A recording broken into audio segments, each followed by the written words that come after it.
drapeau russe, slogan anti-nazi, chant patriotique et une panne qui fait disparaître Vladimir Poutine des écrans. La Russie a célébré ce vendredi les 8 ans de l'annexion de la Crimée ukrainienne, en pleine guerre en Ukraine. Pour un monde sans nazisme, pour la Russie, proclamaient des banderoles déployées dans le stade Loujniki de Moscou, pleine à craquer, alors que la Russie justifie son opération militaire en Ukraine par la nécessité de dénazifier le pays, accusé de perpétrer un génocide de population russophone. Interruption soudaine des aides ornait aussi les poitrines des intervenants se produisant devant la foule, cette lettre étant devenue un symbole patriotique car elle est inscrite sur de nombreux chars russes déployés dans les zones de combat. Le clou du spectacle, pour 95 000 spectateurs dans le stade et 100 000 à l'extérieur selon un décompte de la police, était le discours du président russe, venu en doudoune bleu marine et pull à col roulé crème.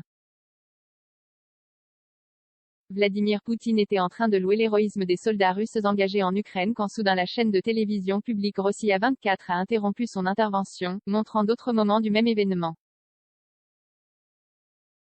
Panne technique sur un serveur, 15 minutes après, la télévision a repris la diffusion de l'intervention du maître du Kremlin, en différé. Le porte-parole de la présidence, Dmitri Peskov, a ensuite indiqué aux agences de presse russes que la retransmission avait été perturbée par une panne technique sur un serveur. Célébrant dans son discours le « retour » de la Crimée à la Russie en 2014, annexée après une révolution pro-occidentale à Kiev, le président a salué les forces engagées aujourd'hui en Ukraine, citant notamment la Bible. L'Ukraine et la Crimée, le Biélorussie et la Moldavie, c'est mon pays, les mots qui me viennent sont ceux des Saintes Écritures, il n'y a pas de plus grand amour que de donner sa vie pour ses amis, a-t-il dit, marchant sur la scène. Au son des « Russie, Russie » scandés par la foule, il a salué l'héroïsme de soldats russes qui combattent, qui agissent lors de cette opération militaire côte à côte, et qui, s'il le faut, couvrent de leur corps leurs camarades pour couper la trajectoire d'une balle. Cela faisait longtemps qu'on n'avait pas vécu une telle unité, a-t-il assuré.